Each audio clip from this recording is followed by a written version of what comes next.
Everyone, welcome to Apna Sapna JRF and welcome to this video.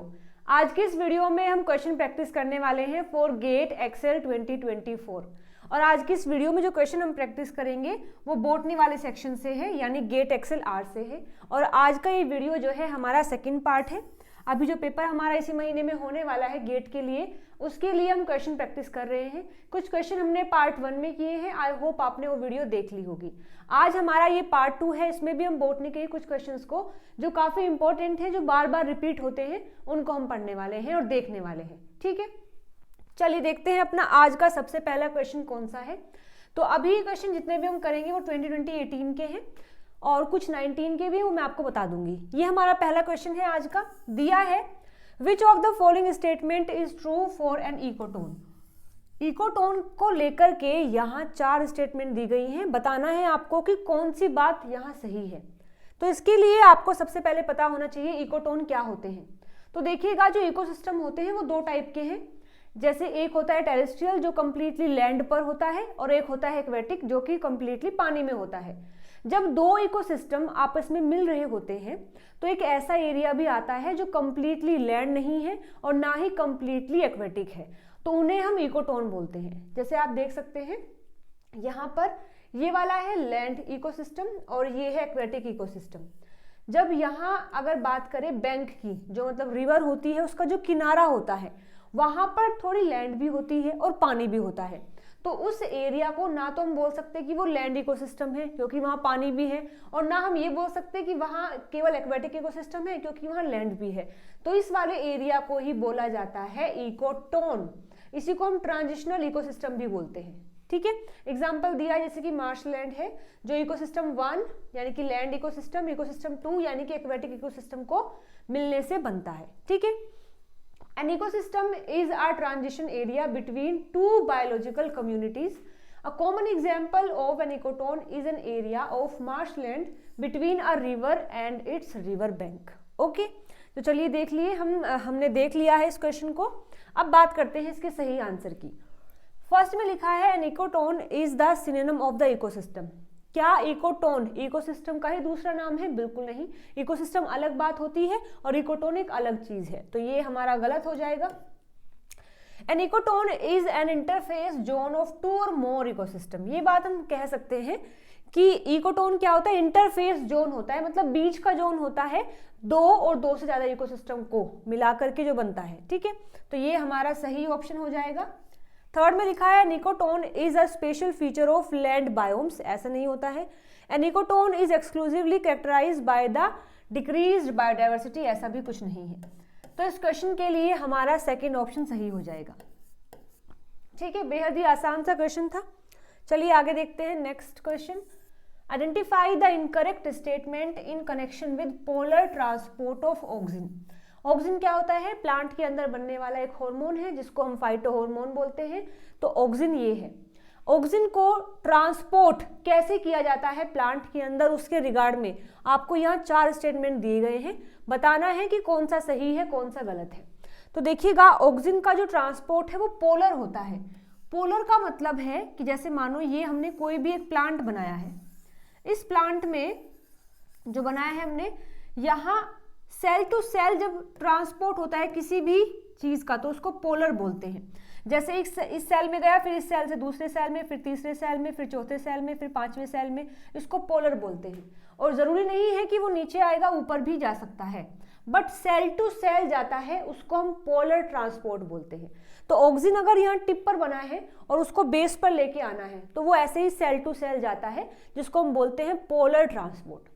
इसके बारे में कुछ और बातें आपको पता होनी चाहिए। जैसे हमने एक प्लांट ले लिया है, तो ये वाला पार्ट होता है प्लांट का एपेक्स, मतलब उसका एपिकल पार्ट टिप होता है, और ये भी एपेक्स होता है। बस डिफरेंस ये है कि इसको हम शूट एपेक्स बोलेंगे, इसको हम रूट एपेक्स बोलते हैं। ये वाला पार्ट जो होता है उसको बेस बोलते हैं। जैसे आप अगर कोई भी प्लांट लगाते हैं तो धरती पर जब जहां आपको दिखता है वो उसका बेस है, उससे नीचे उसका रूट वाला पार्ट है, उससे ऊपर उसका शूट वाला पार्ट है, इस तरीके से। तो देखिए, अगर मानो ऑक्सीजन यहाँ बना है और एपिक्स पर उसको जाना है तो उसको हम बोलते हैं एक्रोपिटल। जब बेस से एपिक्स जाता है तो उसको हम एक्रोपिटल बोलते हैं। तो ऑक्सिन ऐसे मूव कर सकता है। ऑब्वियसली अगर बेस में बनता है, टिप पर जरूरत है तो वो टिप पर चला जाएगा। ऐसे ही अगर बेस से यहाँ जाता है तो ये भी तो एपेक्स है, तो इसको भी एक्रोपिटल ही बोलते हैं, इसको भी हम एक्रोपिटल ट्रांसपोर्ट ही बोलते हैं।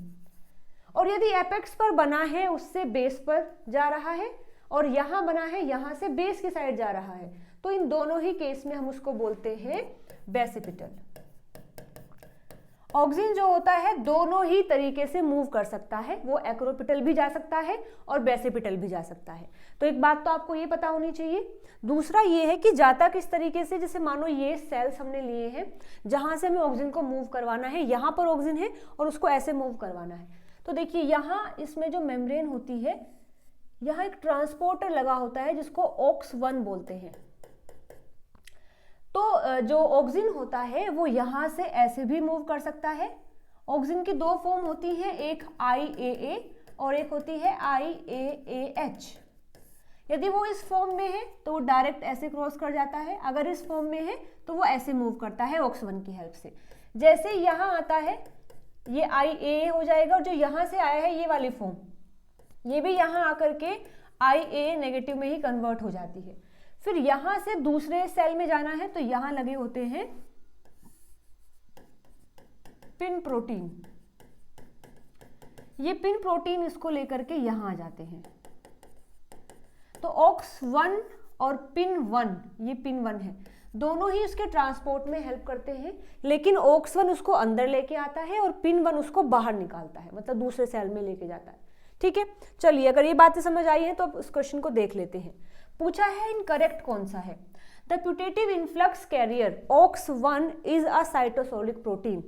जो ऑक्सिन को अंदर भेजता है उसको इन्फ्लक्स प्रोटीन बोलते हैं, जो ऑक्सिन को बाहर निकालता है उसको इफ्लक्स प्रोटीन बोलते हैं। तो पिन कैसा हुआ, इफ्लक्स हुआ, क्योंकि वो सेल से बाहर निकालता है। OX1 क्या है, इन्फ्लक्स प्रोटीन है, क्योंकि वो अंदर लेके आता है। तो हमने देखा है अभी कि OX1 जो है मेम्ब्रेन पर प्रेजेंट होता है, ना कि साइटोसोल में, लेकिन यहाँ लिखा है कि ये OX1 साइटोसोलिक प्रोटीन है, तो ये स्टेटमेंट जो है गलत हो जाएगी। Polar auxin transport in root tends to be both acropetal and basipetal in direction. बिल्कुल सही बात है कि जो ऑक्सिन होता है उसका ट्रांसपोर्ट एपेक्स की साइड भी हो सकता है, जिसको हम एक्रोपिटल कहेंगे, और बेस की साइड भी हो सकता है, जिसको हम बेसिपिटल कहेंगे। तो ये स्टेटमेंट हमारा सही है। Naphthylphthalamic acid is an inhibitor of polar auxin transport. बिल्कुल सही बात है, इसको हम शॉर्ट में NPA भी लिखते हैं। NPA एक ऐसा केमिकल है जो कि ऑक्सिन का जो ट्रांसपोर्ट अभी हमने पढ़ा है उसको रोक देता है, तो ये स्टेटमेंट भी सही है। OX1 and PIN1 protein are located in the opposite end of a cell for polar transport. ये भी बिल्कुल सही बात है।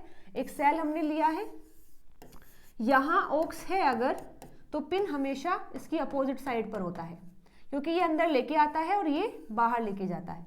तो ये स्टेटमेंट भी हमारा सही है। लेकिन क्वेश्चन में पूछा है गलत बताना है, गलत ये है, तो इस क्वेश्चन के लिए हमारा सही आंसर हो जाएगा द फर्स्ट ऑप्शन। ओके, चलिए बढ़ते हैं आगे नेक्स्ट क्वेश्चन पर। आगे दिया है statements given below are either true और false, select the correct combination. आपको बताना है कि जो 4 स्टेटमेंट यहाँ दी हैं वो सही भी हो सकती हैं, गलत भी हो सकती हैं। आपको बताना है कौन सा सही है कौन सा गलत है। तो दिया है mitosis occur exclusively in the diploid mother cell. अच्छा, मदर सेल क्या होता है, जहां से भी गैमीट्स बनते हैं उसको मदर सेल बोलते हैं। जैसे अगर या फिर स्पोर बनते हैं तो भी मदर सेल कहते हैं। जैसे अगर हमें माइक्रोस्पोर बनाना है तो माइक्रोस्पोर मदर सेल होता है, जिसमें मियोसिस होकर के बनती हैं जो गैमीट्स हैं या फिर स्पोर हैं, ये बनते हैं। ऐसे अगर मेगास्पोर बनाना है तो मेगास्पोर मदर सेल होता है जो डिप्लॉइड होगा, उसमें मियोसिस होती है, फिर वो हैप्लॉइड बनके स्पोर या गैमीट बना देता है। ठीक है, लेकिन ऐसा नहीं है कि जो स्पोर मदर सेल होते हैं उनमें हमेशा मियोसिस ही होती है। अगर इन मदर सेल को अपना नंबर मेंटेन करना है तो वो माइटोसिस भी करती हैं, माइटोसिस करती हैं, अपना नंबर बढ़ाती हैं और फिर उनमें मियोसिस होकर के स्पोर या गैमीट बनते हैं। तो इसी रिगार्ड में क्वेश्चन यहाँ पर दिया गया है कि फर्स्ट में लिखा है कि जो मदर सेल है डिप्लॉइड है अगर मदर सेल, तो उसमें माइटोसिस ही होती है, इसमें तो ये लिखा है। सेकंड में कहा है कि माइटोसिस मिलती है दोनों में, अगर डिप्लॉइड मदर सेल है हैप्लॉइड मदर सेल है, दोनों में माइटोसिस मिल सकती है। आगे लिखा है meiosis occur exclusively in diploid mother cell. जो डिप्लॉइड मदर सेल होता है उसमें केवल मियोसिस होती है। Meiosis occur both in diploid and haploid mother cell. Meiosis जो है दोनों में मिलती है। इसका आंसर देखते हैं। देखिए जो मदर सेल है वो डिप्लॉइड भी हो सकता है, वो हैप्लॉइड भी हो सकता है। ठीक है, मदर सेल जो है अगर वो हैप्लॉइड है और स्पोर भी हैप्लॉइड बनाने हैं तो सीधा उसमें माइटोसिस होता है। अगर वो हैप्लॉइड है, हमें स्पोर भी हैप्लॉइड बनाने होते हैं तो उसमें सीधा माइटोसिस होकर के हैप्लॉइड स्पोर बन जाते हैं। तब उसमें मियोसिस करने की जरूरत नहीं है, तब हमें सीधा हैप्लॉइड स्पोर मिल जाते हैं। और अगर हमारा जो मदर सेल है वो डिप्लॉइड है, उससे हमें स्पोर बनाने हैं हैप्लॉइड, तो उसमें मियोसिस करनी पड़ती है। उसमें क्या करना पड़ता है, डिप्लॉइड जो है उसमें मियोसिस करना पड़ता है, तब जाकर के हमें हैप्लॉइड स्पोर मिलते हैं। और अगर इसे अपना नंबर मेंटेन करना है तो ये माइटोसिस करता है और अपने ही नंबर को यहाँ मेंटेन करता है। यानी जो मदर सेल डिप्लॉइड है अगर, तो माइटोसिस भी हो सकता है, मियोसिस भी हो सकता है। लेकिन अगर हैप्लॉइड है तो केवल माइटोसिस होकर के वो स्पोर बना देगा, उसमें मियोसिस नहीं होगा। ओके, चलिए मैच कर लेते हैं। पी में लिखा है कि जो माइटोसिस होता है, डिप्लॉइड जो मदर सेल है उसमें केवल माइटोसिस होता है, ये गलत है। उसमें मियोसिस भी होता है, तभी तो स्पोर बनते हैं, ये गलत हो जाएगा। यानी पी क्या है, फॉल्स है। इसमें पी ट्रू दिया है तो गलत, गलत, या तो ये होगा या तो ये होगा। सेकंड में लिखा है mitosis occur both in diploid and haploid mother cell. हाँ, ये सही बात है। अगर हैप्लॉइड मदर सेल में माइटोसिस होगा तो सीधा क्या है, स्पोर्स बन जाएंगे। डिप्लॉइड में अगर माइटोसिस होगा तो ये अपना नंबर मेंटेन करेगा, तो ये स्टेटमेंट सही है। Meiosis occur exclusively in diploid mother cell. जो डिप्लॉइड मदर सेल होते हैं केवल उन्हीं में ही मियोसिस होती है, बिल्कुल सही बात है। जो हैप्लॉइड होते हैं उनमें माइटोसिस होता है, तो ये स्टेटमेंट भी हमारा सही है। Meiosis occur both in diploid and haploid mother cell. जो मियोसिस होती है वो दोनों में मिलती है, ये गलत बात है। इसमें मिलती है, इसमें नहीं मिलती है, तो ये गलत हो जाएगा। तो पी क्या है, फॉल्स है। क्यू क्या है, ट्रू है। आर भी क्या है, ट्रू है। एस क्या है, फॉल्स है। यानी इस क्वेश्चन के लिए हमारा सही आंसर हो जाएगा द फोर्थ ऑप्शन। ओके, चलिए बढ़ते हैं आगे नेक्स्ट क्वेश्चन पर। Select the correct combination of the following statement. आपको बताना है इनमें से सही कौन कौन सा स्टेटमेंट दिया गया है। फर्स्ट में लिखा है जो साइक्लिक इलेक्ट्रॉन ट्रांसपोर्ट चेन होती है वो फोटो सिस्टम 1 को इन्वॉल्व करती है और वहां एटीपी भी बनता है और NADPH भी बनता है। ठीक है, तो जो इलेक्ट्रॉन ट्रांसपोर्ट चेन चलती है प्लांट के अंदर, जब फोटोसिंथेसिस होता है तो वहां पर एक साइक्लिक होती है, एक नॉन साइक्लिक होती है। नॉन साइक्लिक जो है उसमें दोनों सिस्टम इन्वॉल्व होते हैं। मैं दिखा देती हूं आपको, ये है नॉन साइक्लिक और ये है साइक्लिक। जो नॉन साइक्लिक फोटो फॉस्फोराइलेशन होता है उसको जेड स्किन भी बोलते हैं। इसमें photo system 2 and photo system 1 दोनों इन्वॉल्व होते हैं और यहाँ एटीपी भी बनती है और यहाँ पर NADPH भी बनता है। ये देखिए NADPH भी बनता है। लेकिन जो साइक्लिक होती है उसमें केवल फोटो सिस्टम 1 आता है और केवल एटीपी बनती है। फोटो सिस्टम 2 नहीं होता और ना ही NADPH बनता है। अगर आपने पढ़ा है इनके बारे में तो आप आसानी से इस क्वेश्चन को कर सकते हैं। लेकिन इसमें लिखा है कि जो साइक्लिक है उसमें फोटो सिस्टम 1 है, यहाँ तक तो सही बातें हैं, ये भी है, यहाँ तक भी सही है, लेकिन NADPH नहीं होता, इस वजह से ये पूरा स्टेटमेंट जो है गलत हो जाएगा।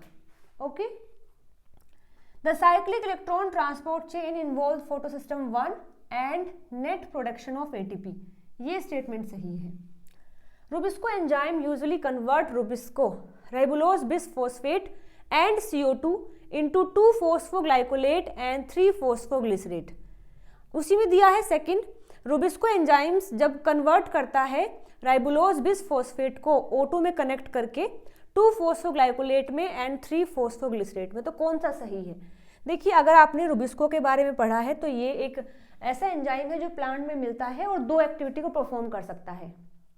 यानी जो राइबोलोज बिसफॉस्फेट होता है ये इसको जोड़ सकता है O2 के साथ में भी और CO2 के साथ में भी। वो डिपेंड करता है किसका कॉन्सेंट्रेशन ज़्यादा है। अगर O2 ज़्यादा है तो ये RUBP को O2 से जोड़ देगा, अगर CO2 ज़्यादा है तो ये RUBP को CO2 से जोड़ देता है, लेकिन प्रोडक्ट अलग अलग आते हैं। जैसे आप देख सकते हैं रूबिस्को ने क्या किया है, RUBP को CO2 से अगर कनेक्ट किया है तो यहाँ पर बनता है 2-phosphoglycerate और फिर ये बनाता है यहाँ शुगर, फिर ये कन्वर्ट होकर रीजनरेट होकर के फिर से RuBP बना देते हैं, जिसको हम केल्विन साइकिल या फिर C3 साइकिल बोलते हैं। लेकिन अगर O2 ज़्यादा है तो ये रुबिस्को RuBP को O2 से जोड़ता है और बनाता है फॉस्फोग्लिसरेट एंड फॉस्फोग्लाइकोलेट बनाता है, जिससे कि ये कन्वर्ट होकर के फिर से RuBP बना देता है। ठीक है, तो अगर रुबिस्को O2 से रिएक्ट करता है तो बनता है फॉस्फोग्लाइकोलेट और फॉस्फोग्लिसरेट। ठीक है, अब देखिए मैच कर लेते हैं। जब रुबिस्को एंजाइम RuBP को जोड़ता है O2 से तो बनता है 2 फॉस्फोग्लाइकोलेट एंड 3 फॉस्फोग्लिसरेट। ये बात बिल्कुल सही है। लेकिन जब वो CO2 से जोड़ता है तो 2 फॉस्फोग्लाइकोलेट नहीं बनता है, केवल ये बनता है, तो ये गलत हो जाएगा।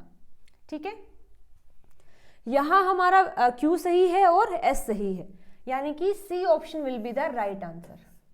आई होप आपको ये क्वेश्चन समझ आया होगा। चलिए बढ़ते हैं आगे नेक्स्ट क्वेश्चन पर।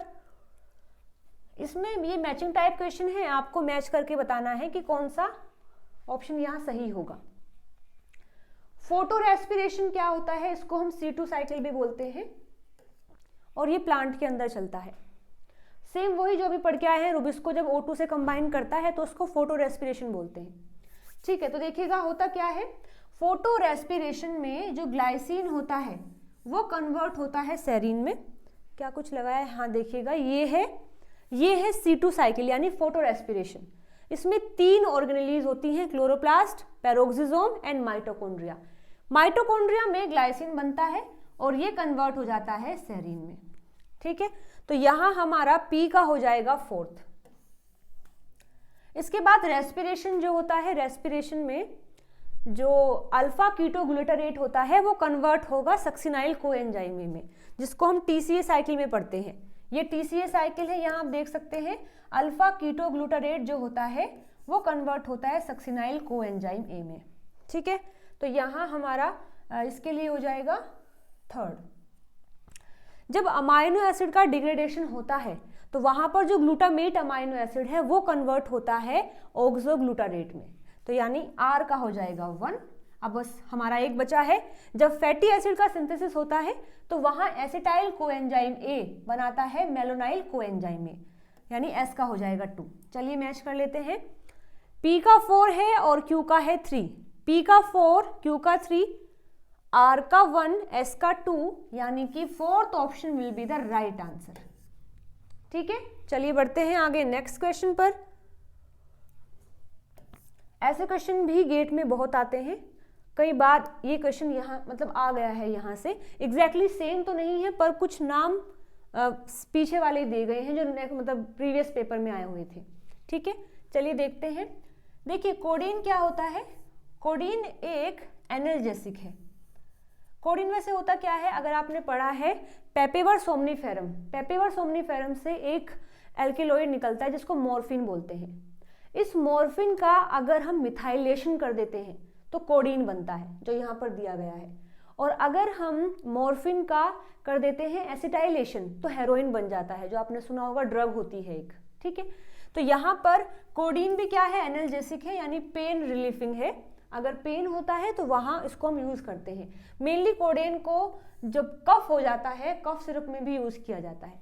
इसको हम निकालते हैं पेपेवर सोमनीफेरम से, पेपेवर सोमनीफेरम से, जिसको ओपियम पॉपी भी बोलते हैं और पॉपी प्लांट भी बोलते हैं। तो P2 4th। ठीक है, एक से हमारा आंसर हो गया है P2 4th। आप सबको कट कर सकते हैं।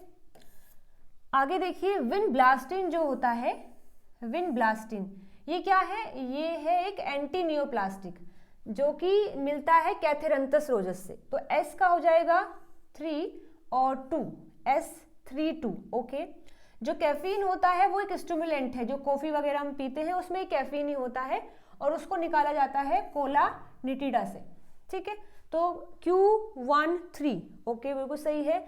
और जो स्कोपोलैमिन है ये एक एंटी कोलिनर्जिक है, जो कि डोपामिन का जो इफेक्ट होता है, न्यूरोट्रांसमीटर का जो इफेक्ट होता है उसको ब्लॉक कर देता है और इसको एक्सट्रैक्ट किया जाता है हायोसाइनस नाइगर से, यानी R41 हमारा फर्स्ट ऑप्शन ही यहाँ सही हो जाएगा। चलिए आगे बढ़ते हैं। अच्छा, ये आ गए हैं 2017 के क्वेश्चन, अब तक हमने 18 के किए थे। Typical floral meristem differ from the shoot apical meristem on the basis of. देखिए होता क्या है, कोई भी जो शूट एपिकल मेरिस्टेम होती है वो इस तरीके से होती है। ये शूट एपिकल मेरिस्टेम ही कन्वर्ट होती है फ्लावर में, लेकिन क्या डिफरेंस आता है, जैसे आप देखिएगा ये हमने बनाया है कोई शूट एपिकल मेरिस्टेम है, इसमें जो नोड वाला पोर्शन होता है वहां पर लीव्स बनती है या कोई ब्रांच बनती है या कोई बर्ड आती है, नोड से ही निकलती है, तो ये तो हो जाता है पूरा शूट। लेकिन यदि शूट एपिकल मेरिस्टेम को फ्लावर बनाना है तो वहां पर चीजें कंडेंस्ड हो जाती हैं, मतलब जो उसकी ग्रोथ है वो कंडेंस्ड हो जाती है, डिटरमाइंड हो जाती है। यहाँ क्या होता है, अगर देखो आप इसको यहाँ से पकड़ो और इसको ऐसे कंप्रेस करेंगे तो ये सारे पॉइंट जो है यहाँ आ जाते हैं, नोड सारी। फिर यहाँ एक से सेपल निकलती है, एक से पेटल निकलती है, एक से स्टेमन बनता है, एक से कार्पल बनती है। इस तरीके से जो है पूरा फ्लावर बन जाता है। तो जो फ्लोरल मेरिस्टेम होता है वो शूट एपिकल मेरिस्टेम से किस तरीके से डिफरेंस होता है, उसकी जो ग्रोथ है वो डिटरमाइंड हो जाती है, डिटर्मिनेट हो जाती है उसकी ग्रोथ, तब जाकर के वो फ्लावर में कन्वर्ट होता है। ओके, चलिए आगे देखते हैं। टू ऑफ द विर ओपेरॉन ऑफ टी.आई. प्लाज्मिड। देखिए ये भी काफी इंपॉर्टेंट टॉपिक है, यहाँ से क्वेश्चन मेरे हिसाब से हर बार ही आ जाता है। और बस आता भी कहाँ से है, जो टी.आई. प्लाज्मिड होता है उसमें जो विर रीजन है उसमें कई सारे विर जीन होते हैं, उनके फंक्शन को लेकर के आता है। तो यहाँ भी क्या दिया है हमें कि जो विर ओपेरॉन होता है टी.आई. प्लाज्मिड का, उसमें 2 जीन ऐसे हैं जो कि हमेशा एक्सप्रेस करते रहते हैं, मतलब वो कभी भी बंद नहीं होते, वो हमेशा एक्सप्रेस करेंगे। बताइए इनमें से कौन से हैं, तो AG होता है। ये मैंने आपको कई बार पढ़ा दिया है। ये है टी.आई. प्लाज्मिड, इसमें ये tDNA होता है जिसको ट्रांसपोर्ट किया जाता है प्लांट के अंदर। ये होता है वायरुलेंस रीजन, विर रीजन जिसको बोलते हैं। इसमें कई सारे जीन होते हैं, ये देखिए विर A, B, C, D, E, F, G, H। इसमें जो A होता है और जो G होता है, ये ऐसे जीन हैं जो लगातार एक्सप्रेस करते रहते हैं, जो लगातार प्रोटीन बनाते रहते हैं। ठीक है, यही क्वेश्चन हमसे पूछा है, तो हमारा इस क्वेश्चन के लिए सही आंसर हो जाएगा द फर्स्ट ऑप्शन। आप इनको भी अच्छे से याद करके ही अपने एग्जाम में जाएंगे, हो सकता है अब की बार भी यहाँ से क्वेश्चन आ जाए। चलिए बढ़ते हैं आगे नेक्स्ट क्वेश्चन पर। पूछा है इनमें से चारों में से कौन सा ट्रू है फॉर द के स्ट्रेटेजिस्ट स्पीसीज। जितने भी स्पीसीज होती है उनको हम 2 कैटेगरी में डिवाइड कर देते हैं, के एंड आर। इनमें डिफरेंस होता है जो कि हम यहाँ पढ़ेंगे। आर सिलेक्टेड और के सिलेक्टेड में क्या डिफरेंस होता है। जो आर वाले होते हैं उनका इन्वायरमेंट थोड़ा अनस्टेबल रहता है। इसमें कौन आता है, जैसे कि कोई बैक्टीरिया है, कोई वायरस है, माइक्रो ऑर्गेनिज्म जो होते हैं वो यहाँ पर आते हैं, और साइज में जितने बड़े हो जाते हैं उनको के में रखा जाता है। इनका जो इन्वायरमेंट है वो अनस्टेबल होता है, जबकि इनका स्टेबल होता है। ये साइज में छोटे होते हैं, ये बड़े होते हैं। इनके अंदर जो है ज़्यादा एनर्जी का जो रिक्वायरमेंट है वो कम होता है, क्योंकि साइज में छोटे हैं तो उतना एनर्जी वेस्ट नहीं करना पड़ता, लेकिन इनको अपनी बॉडी मेंटेन करने के लिए एनर्जी ज़्यादा देनी पड़ती है।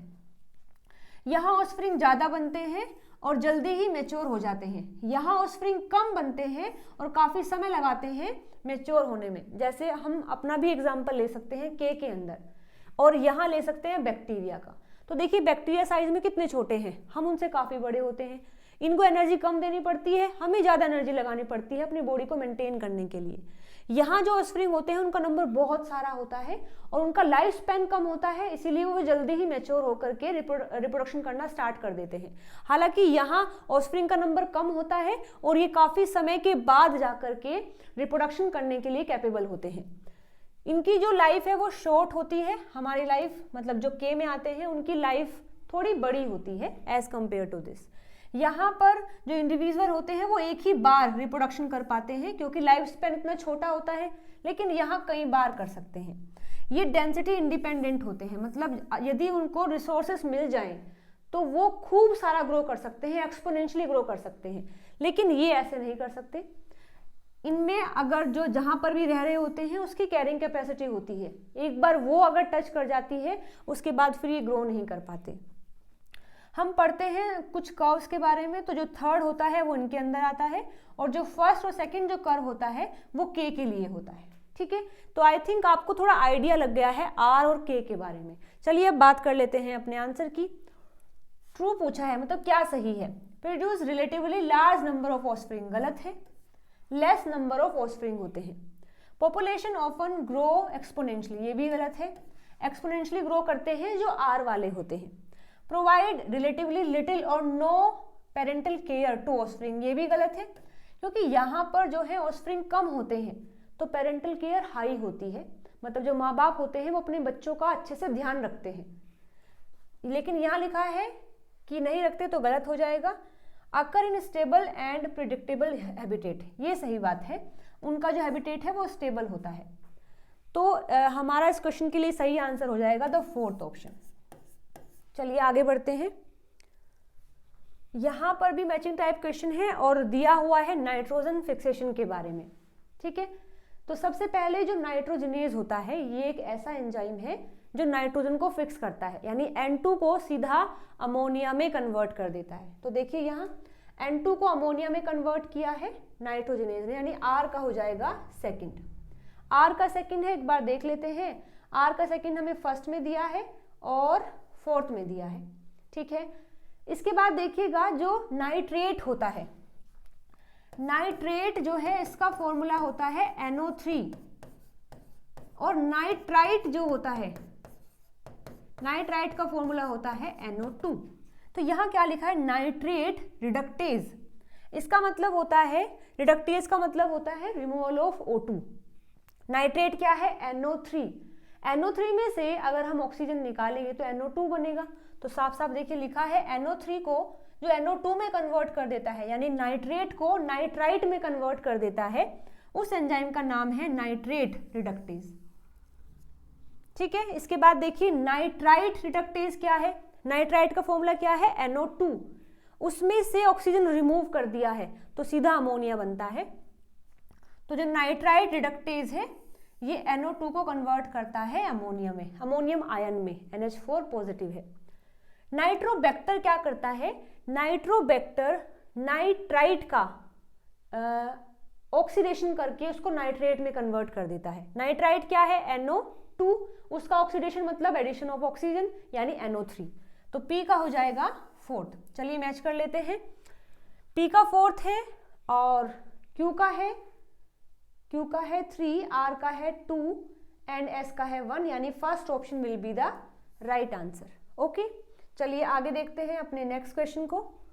ये भी मैचिंग टाइप क्वेश्चन है और बेहद ही आसान है। क्या दिया हुआ है, किसी भी ऑर्गेनिज्म का जो फिजिकल इन्वायरमेंट होता है जहां पर वो मिल सकता है, उसकी संभावना होती है मिलने की, उसको हैबिटेट बोलते हैं, उसको हम हैबिटेट बोलते हैं।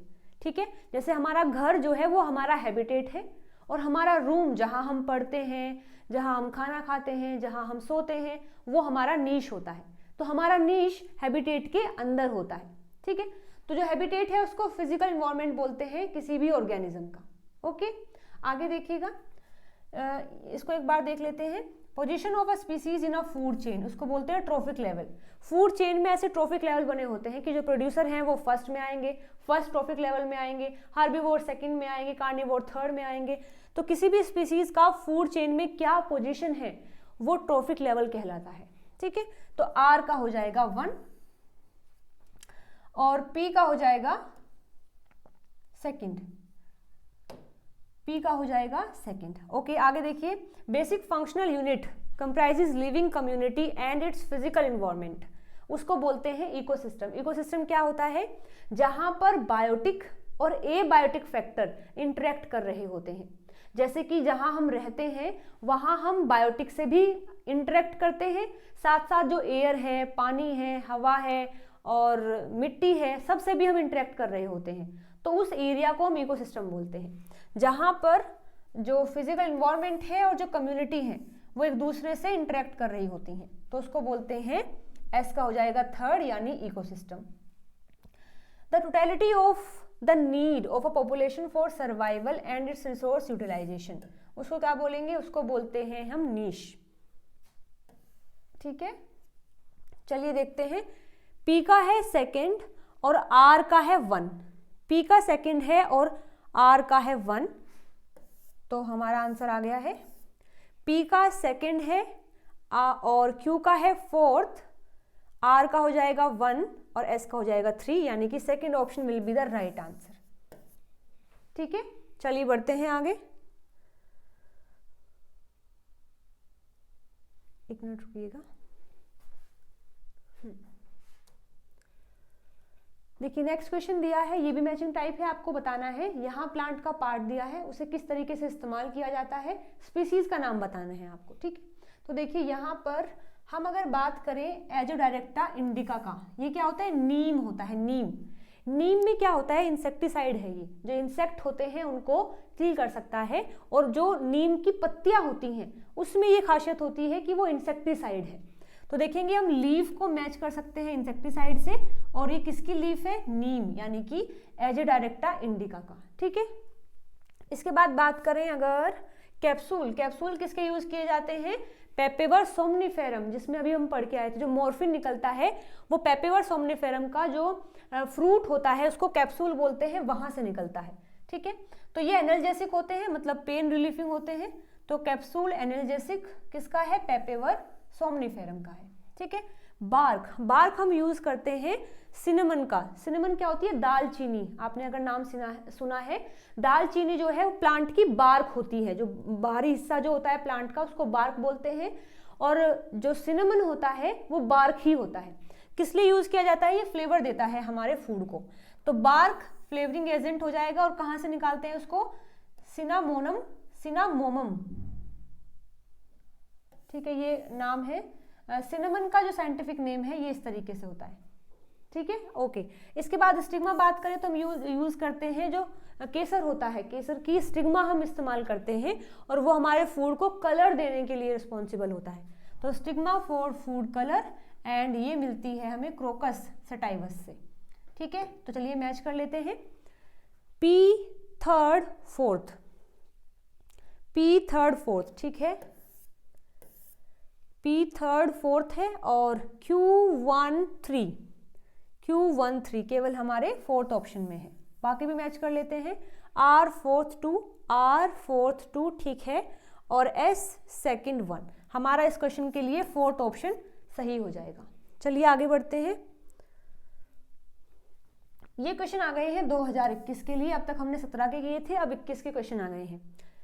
Wheat plant treat with prolonged cold temperature at the seedling stage, flower earlier than the untreated control. Seeds collected from these treated individuals, however, give rise to plant that do not flower early. This phenomena is called. अच्छा, आप बताया है कि हमने एक seed लिया है और एक दूसरा सीड लिया है। एक सीड को हमने लगातार कोल्ड टेम्परेचर में रखा है, दूसरे को नहीं रखा है। फिर जब उनसे प्लांट निकला तो जिसको हमने कोल्ड से ट्रीट किया था उसमें फ्लावर जल्दी आ गए हैं, और जो दूसरा सीड है उसमें फ्लावर आए हैं लेकिन काफ़ी लेट आए हैं। फिर जो वो सीड जिसको हमने कोल्ड से ट्रीट किया था, जिस पर जल्दी फ्लावर आए थे, हमने उसके सीड लिए और उनको सो किया, और फिर वहाँ से जो प्लांट आया उस पर फ्लावर तो आए हैं लेकिन जल्दी नहीं आए जैसे कि उसके सीड पर आए थे। तो पूछा है कि ये फिनोमिना क्या है, तो ये बिल्कुल ही आसान सा क्वेश्चन है, उसको बोलते हैं वर्नेलाइजेशन। ये क्या होती है, ये एक ऐसी टेक्निक है, एक ऐसी प्रोसेस है जिसमें हम सीड को या प्लांट को कोल्ड टेम्परेचर देते हैं जिससे कि वो फ्लावरिंग जल्दी करता है। लेकिन ऐसा नहीं है कि एक बार दे दिया तो हर बार जो भी उसके सीड आएंगे आगे वो सब भी जल्दी फ्लावर देंगे। अगर हमें उनसे जल्दी फ्लावर बनवाने हैं तो उन्हें फिर से कोल्ड टेम्परेचर देना पड़ेगा। ठीक है, इसको बोलते हैं वर्नेलाइजेशन। चलिए आगे देखते हैं। Which one of the following statement regarding spore and gamete is correct? Spore क्या होते हैं, गैमीट क्या होते हैं? देखिए गैमीट क्या है, हैप्लॉइड होते हैं। स्पोर भी हैप्लॉइड हो सकते हैं बट मोस्टली डिप्लॉइड होते हैं। हैप्लॉइड क्या है और गैमीट्स क्या होते हैं, ये हैप्लॉइड होते हैं। ठीक है, तो हमने पढ़ा है कि गैमीट्स कभी भी डायरेक्ट ग्रो करके एक प्लांट नहीं बना सकते। गैमीट्स बनते ही किस लिए हैं, ताकि वो दूसरे गैमीट से फ्यूज करें, तब जाकर के एक नया प्लांट बॉडी या फिर जो भी है बनता है। ठीक है, तो देखिए जो स्पोर्स होते हैं वो डायरेक्टली माइटोसिस कर सकते हैं और एक नया प्लांट या बना सकते हैं, जबकि गैमीट्स ऐसा नहीं कर सकते। ये ही बात सही है, ठीक है। जो स्पोर्स होते हैं, स्पोर्स मोस्टली डिप्लॉयड होते हैं, वो सीधा माइटोसिस करके एक नया ऑर्गेनिज्म बना देते हैं,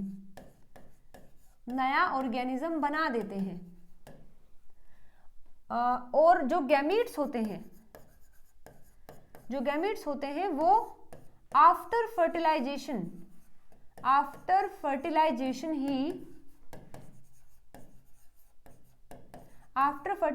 ही न्यू ऑर्गेनिज्म बना पाते हैं, ठीक है। तो देखिए यहाँ spores can directly undergo mitosis whereas gametes can not, लेकिन गैमीट्स ऐसा नहीं कर सकते। तो ये ऑप्शन ही हमारा सही हो जाएगा। चलिए आगे बढ़ते हैं। Which one of the following organelles control gravitropism in the root of higher plant? जो बड़े बड़े प्लांट होते हैं उनकी रूट नीचे की साइड ही मूव कर रही होती है टूवर्ड्स द ग्रेविटी। किसकी वजह से? वहां पर एक प्लास्टिड होता है जिसका नाम है एमाइलोप्लास्ट। एमाइलोप्लास्ट होता है रूट में, जो उनको नीचे की साइड ग्रो करवाता है टूवर्ड द ग्रेविटी। तो ये बिल्कुल डायरेक्ट क्वेश्चन था, आपको पता होना चाहिए इसके बारे में। आगे बढ़ते हैं। Phytoalexins play important role in plant defense against the pathogen. Choose the incorrect option related to the phytoalexin. इसके बारे में आपको इनकरेक्ट बताना है, इसके लिए पता होना चाहिए कि ये होते क्या है फाइटोएलेक्सिन। तो देखिए, phytoalexin are anti microbial compounds that plants form in response to the pathogen attack. जब प्लांट पर कोई पैथोजन अटैक कर देता है तो उससे लड़ने के लिए प्लांट कुछ केमिकल्स बनाता है जिनको बोलते हैं फाइटोएलेक्सिन, और ये माइक्रोब्स जो हैं जो एंटर किया है प्लांट में उसके अगेंस्ट होते हैं। They are part of a defence system that helps plant control invading the microorganism. ये प्लांट के डिफेंस सिस्टम का एक पार्ट है जो प्लांट की मदद करता है कि जो माइक्रो ऑर्गेनिज्म आया है उससे वो लड़ सके, ठीक है। जैसे देख सकते हैं आप, अगर कोई भी एबायोटिक स्ट्रेस आया है या बायोटिक स्ट्रेस प्लांट पर अगर आता है तो वो बनाता है फाइटोएलेक्सिन, और ये फाइटोएलेक्सिन जाकर के इनको बंद कर देते हैं, मतलब रोक देते हैं, ताकि ये प्लांट जो है सरवाइव कर सके। उनको हम फाइटोएलेक्सिन्स बोलते हैं। इसी के बारे में क्वेश्चन आया है और आपसे पूछा है, एक मिनट रुकिएगा,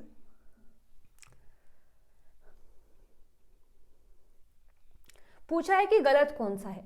तो देखिए, फाइटोएलेक्सिन होते क्या हैं? ये सेकेंडरी मेटाबोलाइट्स होते हैं, ठीक है। सेकेंडरी मेटाबोलाइट्स जो बनते हैं प्लांट में वो फाइटोएलेक्सिन होते हैं, मतलब phytoalexin is the one of the example of secondary metabolite. तो ये ऑप्शन तो हमारा सही है।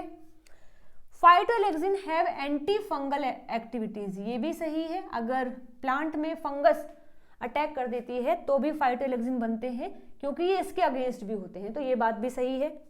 Phytoalexin are abundant in plant under the normal condition, ये गलत हो गया है।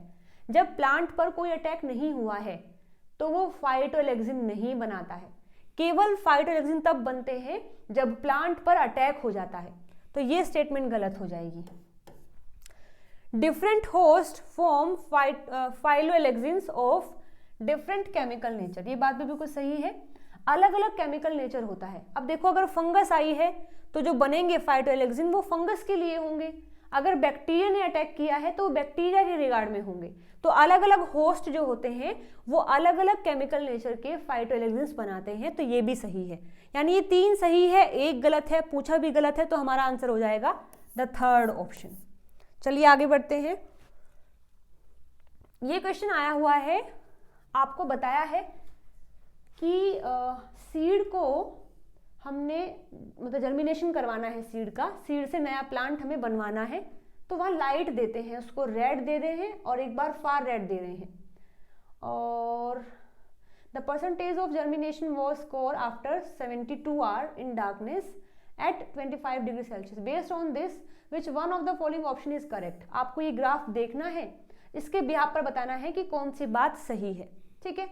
अब देखो, यहाँ अगर हम रेड लाइट देते हैं तो हम देख रहे हैं कि जर्मिनेशन कितना हुआ है, 90% हुआ है। फिर हमने रेड दिया, उसके बाद हमने फार रेड दिया, तो जर्मिनेशन बिल्कुल 20 पर आ गया है, मतलब केवल 20% हुआ है। फिर हमने जब हमने रेड दी है, फिर फार रेड दिया है, फिर रेड दिया है, ये फिर से इतना हो गया है 80। हमने फिर रेड दिया, फार रेड दिया, रेड दिया, फिर फार रेड दिया, तो ये फिर 20 हो गया है। हमने रेड दिया, फार रेड, फिर फार रेड, फिर रेड, ये फिर 80 तक 90 तक पहुंच गया है। यदि रेड है, फार रेड है, red far red, red far red है, तो ये फिर से 20 से नीचे आ गया है। हम यहाँ इस डेटा से इतना तो समझ ही पा रहे हैं। अगर आपको देखो इसका कॉन्सेप्ट नहीं पता है, हालांकि इसके पीछे भी एक कॉन्सेप्ट है, लेकिन आपको अगर कॉन्सेप्ट नहीं भी पता है तो भी आप इतना अंदाजा लगा सकते हैं कि यदि हम लास्ट में फार रेड देते हैं तो जर्मिनेशन कम होता है, और अगर लास्ट में हम रेड देकर के चीजें स्टॉप कर रहे हैं तो जर्मिनेशन अच्छा होता है। जैसे आप देख सकते हैं केवल रेड दिया है तो जर्मिनेशन 90 तक गया है। यहाँ हमने लास्ट में फार रेड दी है, जर्मिनेशन कम हो गया है। यहाँ लास्ट में रेड है, जर्मिनेशन ज्यादा है। यहाँ लास्ट में फार रेड है, जर्मिनेशन कम है। यहाँ लास्ट में रेड है तो जर्मिनेशन ज्यादा है। लास्ट में फार रेड है तो जर्मिनेशन कम है। यानी कि फार रेड लाइट जर्मिनेशन को नहीं होने देती है और रेड लाइट जो है वो जर्मिनेशन को करवाती है। इतना तो हम इस डायग्राम से भी समझ पा रहे हैं।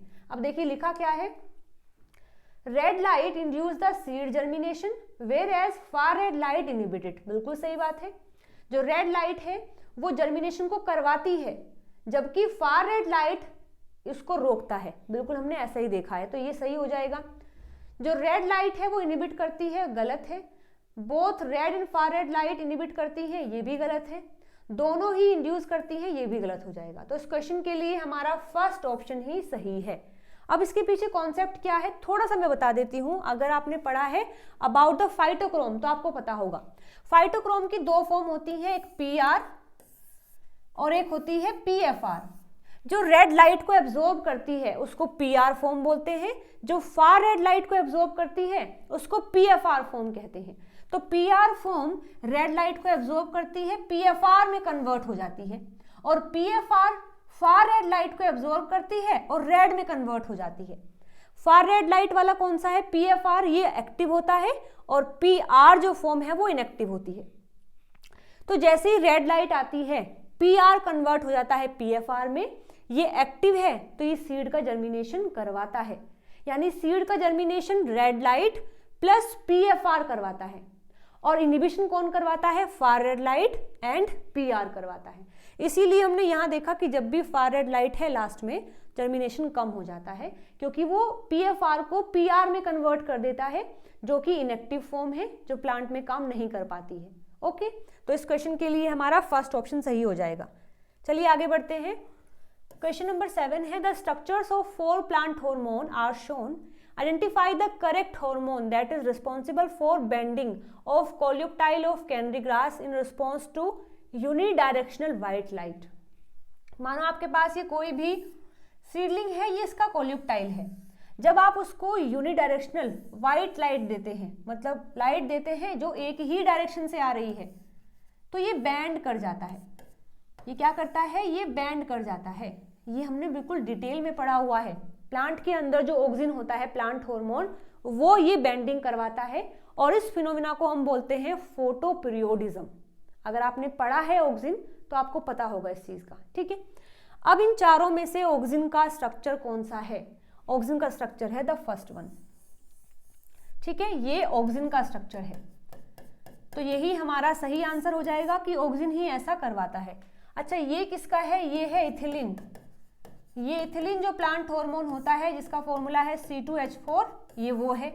बाकी ये दो किसके हैं, ये आप मुझे कमेंट करके बताएंगे। ठीक है, प्लांट हार्मोन से ही है, बताना है कि ये किसका स्ट्रक्चर दिया है, साइटोकाइनिन है या फिर जिब्रेलिन है या फिर AVA है, व्हाटएवर। ओके, चलिए आगे बढ़ते हैं। मैचिंग टाइप क्वेश्चन है, आपको मैच करना है। अच्छा, क्वेश्चन में दिया है जो ग्रुप 1 है वो आपको मैच करना है ग्रुप 2 से। ग्रुप 1 में नाम दिया है, ग्रुप 2 में दिया है उनके अंदर जो DNA का कंटेंट होता है वो बताया है। और C का मतलब क्या है, C का मतलब है जो DNA का कंटेंट है वो हैप्लोइड के हिसाब से दिया है। मतलब अगर C1C है तो हैप्लोइड DNA है, मतलब हैप्लोइड अमाउंट है DNA का।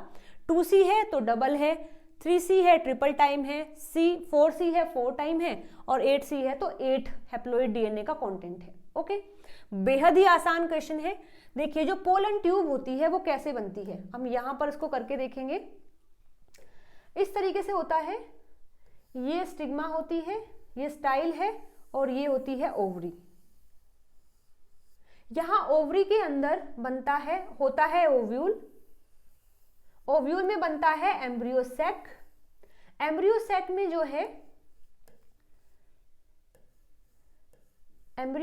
जो है 7 सेल होते हैं और 8 न्यूक्लियाई होती हैं।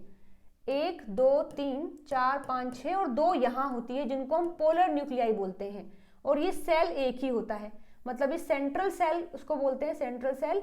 इस सेंट्रल सेल में 2 न्यूक्लियाई होती हैं, मतलब जो एम्ब्रियोसेक है, ये जो एम्ब्रियोसेक है जिसको फीमेल गैमेटोफाइट भी बोलते हैं क्योंकि इसके अंदर फीमेल गैमेट होता है। देखिए ये जो है ना बीच में फीमेल गैमेट है एग, तो जिसके अंदर फीमेल गैमेट है उसको फीमेल गैमेटोफाइट बोलते हैं। एम्ब्रियोसेक को ही फीमेल गैमेटोफाइट बोलते हैं, जिसमें सेल तो होते हैं 7 लेकिन न्यूक्लियाई है 8, क्योंकि एक सेल में 2 न्यूक्लियाई हैं। बिल्कुल सही।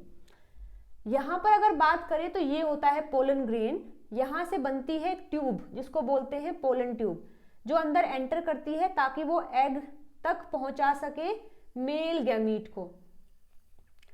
और एक पोलन ट्यूब के अंदर जो है 2 मेल गैमीट होते हैं, एक पोलन ट्यूब के अंदर 2 मेल गैमीट होते हैं, दोनों हैप्लॉइड होते हैं, और यहाँ पर भी सारे हैप्लॉइड हैं। ये जो एम्ब्रियोसेक है उसमें ये जो 7 सेल है फिर 8 न्यूक्लियाई है वो सारी हैप्लॉइड है।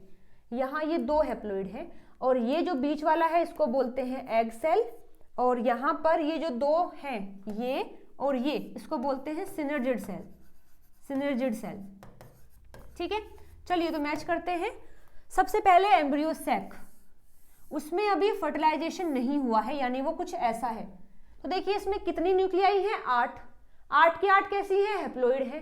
एक हैप्लॉइड के लिए हम 1C यूज कर रहे हैं, तो एम्ब्रियोसेक में 8C हो जाएगा, आसान है। ठीक है, तो S का हो जाएगा 5th, यानी एम्ब्रियोसेक में जो है 8C होते हैं क्योंकि उसमें 8 न्यूक्लियाई है और सारी न्यूक्लियाई हैप्लॉइड है। हैप्लॉइड मतलब 1C है तो 8C हो जाएगा। बिल्कुल सही है। सिनर्जिड जो है, सिनर्जिड कहाँ है एम्ब्रियोसेक के अंदर, ये है सिनर्जिड। एक की बात की है, एक सिनर्जिड, हालांकि 2 होते हैं बट यहाँ एक ही लिखा है, एक सिनर्जिड। ठीक है, तो ये 1C हो जाएगा, तो R का हो जाएगा 1। ठीक है, पोलन ट्यूब के अंदर 2 मेल गैमीट हैं और दोनों मेल गैमीट हैप्लॉइड है, तो 2C हो जाएगा, पोलन ट्यूब में हो जाएगा 2nd। अब जो मेगास्पोर मदर सेल होता है ये डिप्लॉइड होता है। डिप्लॉइड मतलब haploid plus haploid is diploid. एक हैप्लॉइड में कितना है 1C है, तो दूसरे में 2C हो जाएगा, दोनों को मिलाकर के हम 2C कहेंगे, यानी मेगास्पोर भी क्या है 2C ही है। चलिए मैच कर लेते हैं। P का भी 2 है और Q का भी 2 है, P का भी 2 है और Q का भी 2 है, R का 1 है और S का 5 है, यानी कि 2nd option will be the right answer. Okay, next question दिया है, आपको बताना है कि जो ग्रेप वाइन होती है उसमें टेंड्रिल्स होती हैं, मतलब इस तरीके से ये टेंड्रिल्स होती हैं। ऐसे ही जो गार्डन पी होता है उसमें भी देखने को मिलती है। स्पाइन जो कांटे होते हैं इस तरीके से, उनको स्पाइन बोलते हैं। थोर्न क्या होते हैं, थोर्न भी कांटे होते हैं लेकिन साइज में थोड़े बड़े होते हैं, वुडी होते हैं। जो बड़े बड़े कांटे हैं उनको थोर्न बोलते हैं, जो छोटे छोटे से होते हैं पतले पतले से उनको स्पाइन बोलते हैं। ये किसी का मॉडिफिकेशन होता है, आइदर लीफ आइदर स्टेम। वो अपने आप को कन्वर्ट कर लेते हैं टेंड्रिल में या थोर्न में according to the plant requirement. तो देखिए जो स्पाइन होते हैं वो छोटे छोटे हैं, लीफ क्या होती है छोटी होती है, तो स्पाइन किसका मॉडिफिकेशन है लीफ का है। थोर्न क्या होते हैं बड़े होते हैं, वुडी होते हैं। हमारा स्टेम भी वुडी होता है, तो थोर्न कहाँ से बनते होंगे स्टेम के मॉडिफिकेशन से। यानी R का हो जाएगा 1 और S का हो जाएगा R का 2 S का 1, R का 2 S का 1, R का 2 S का 1, यानी ये भी गलत हो जाएगा और ये भी गलत हो जाएगा। ठीक है, इसके बाद देखिए जो ग्रेप वाइन होती है उसमें जो टेंड्रिल बनती है वो स्टेम से बनती है, मतलब स्टेम के मॉडिफिकेशन से, और गार्डन पी में जो बनती है वो लीफ से बनती है, यानी क्यू का हो जाएगा 2 और पी का हो जाएगा 1। First option will be the right answer. ये एग्जाम्पल तो आपको याद ही करने पड़ेंगे कि कौन किसका मॉडिफिकेशन होता है। ओके, चलिए नेक्स्ट क्वेश्चन है एबीसी। एबीसी जो प्लांट का मॉडल होता है वहां से क्वेश्चन आया हुआ है। थोड़ा सा मैं बता देती हूँ उसके बारे में। कुछ इस तरीके से हम लिखते हैं, ये पूरा जो है इसको बोलते हैं बी क्लास जीन होते हैं। यहां पर इस पूरे में ए क्लास के जीन होते हैं, यहां पर सी क्लास के जीन होते हैं। ठीक है, अगर आप देखते हैं इस पोर्शन को तो इसमें केवल ए है और यहाँ जो फ्लावर होता है उसके जो सेपल्स होते हैं वो ए क्लास के जीन से बनते हैं, अकेले ए से। यहाँ पर अगर आप देखेंगे तो बी भी है और ए भी है, यानी यहाँ ए प्लस बी है और यहाँ बनती हैं पेटल्स। जो फ्लावर की पेटल्स होती हैं वो ए क्लास और बी क्लास से मिलकर बनी होती हैं। यहाँ अगर इसको देखते हैं तो इसमें बी है प्लस सी है, यहाँ बनते हैं मेल पार्ट यानी स्टेमन ऑफ फ्लावर। इसकी बात करें तो यहाँ केवल सी है, इससे बनती है कार्पल। इसको ही हम बोलते हैं एबीसी मॉडल ऑफ फ्लावर। ठीक है, तो यहाँ पर ए और सी जो होते हैं एक दूसरे के एंटागोनिस्टिक है। मतलब क्या हुआ, मतलब ये है कि अगर आप यहाँ से सी को हटा देंगे तो जो ए है वो सारा एरिया ले लेता है। कुछ इस तरीके से हो जाता है, जैसे यहाँ तो बी ऐसे रहेगा, अगर आपने इस सी को हटा दिया है तो हर जगह ए ही ए हो जाता है। देखो यहाँ अकेला ए है, यहाँ ए प्लस बी, यहाँ ए प्लस बी और यहाँ केवल बी। तो ए से क्या बनता है, सेपल। ए प्लस बी से क्या बनता है, ए प्लस बी से बनता है पेटल बनते हैं। तो यहाँ बनेंगे पेटल, यहाँ भी पेटल और यहाँ अकेला ए है, यहाँ बनेंगे सेपल। तो ऐसे फ्लावर में सेपल पेटल पेटल सेपल ही हो जाती हैं। और अगर आप यहाँ से ए को हटा देंगे तो कुछ ऐसी कंडीशन बनेगी, हर जगह पर जो है सी आ जाएगा। तो यहाँ अकेला सी है, यहाँ बी प्लस सी है, यहाँ बी प्लस सी है और यहाँ सी है। अकेले सी से क्या बनता है, कार्पल बनती है। तो यहाँ कार्पल, बी और सी से क्या बनता है, स्टेमन, यहाँ भी स्टेमन और यहाँ कार्पल। तो ऐसे फ्लावर में आपको केवल कार्पल स्टेमन ही दिखाई देगा। तो इसका मतलब ये है कि जो ए है और सी है वो एक दूसरे के एंटागोनिस्टिक होते हैं, कभी भी एक दूसरे को स्टिमुलेट नहीं करते हैं, एक दूसरे को अगेंस्ट करते हैं, मतलब रोकते हैं। तो यहाँ इस पूरे क्वेश्चन को एक बार आप पढ़ के देख लेना। बस आपको बताया है, जो मैंने यहाँ बताया ना इधर कि इनसे सबसे क्या बनता है, बस वो आपको यहाँ इस पूरी थ्योरी में बता दिया गया है। ठीक है, और बताया है कि जो वर्ल्ड ए होता है, मतलब जो सेपल्स होती हैं वो केवल ए से आती हैं, जो पेटल होती हैं वो ए प्लस बी से आती हैं, जो स्टेमन है वो केवल बी और सी से आता है, और जो वर्ल्ड फोर्थ होता है वो केवल सी से आता है। ये तरीका अलग बताया है, इसमें बात सारी सेम है जो मैंने बताई है। यहाँ पर देखिए, आप पूछा है इन चारों में से ट्रू कौन सा है। देखिए, इसका मतलब होता है स्टिमुलेट करना, इसका मतलब है अगेंस्ट करना, मतलब रोकना। अभी हमने देखा है ए और सी एक दूसरे को रोकते हैं, तो ये गलत हो जाएगा। ये हमें बता रहा है कि ए इसको स्टिमुलेट करता है और सी इसको करता है, ऐसा ही नहीं करते। ए इसको स्टिमुलेट करता है लेकिन सी इसको रोकता है, ऐसा भी नहीं है। ए सी को रोकता है लेकिन ए सी को रोकता है और सी ए को रोकता है, ये बात सही है। इसमें कहता है कि ए सी को रोकता है लेकिन सी ए को एक्टिवेट करता है, ये भी गलत है। तो यहां पर हमारा सही आंसर हो जाएगा द थर्ड ऑप्शन। ठीक है, आगे देखिए नेक्स्ट क्वेश्चन है, यहां आपको मैच करके बताना है। तो अगेन देखो, आ गया पेपेवर सोमनीफेरम। हमने 3 साल के क्वेश्चन पेपर किए हैं अभी, 17, 18, 19, तीनों पेपर में ये वर्ड तो जरूर आया है, पेपेवर सोमनीफेरम। मुझे लगता है ये कुछ ज्यादा ही फेवरेट है गेट वालों का। ठीक है, तो आप भी इसको अच्छे से याद करेंगे। पेपेवर सोमनीफेरम से क्या मिलता है, मॉर्फिन मिलता है, और क्या होता है, एनाल्जेसिक होता है। ठीक है, यानी T44 देखो, केवल इससे आपका आंसर आ गया है T44। ये भी गलत, ये भी गलत और ये भी गलत।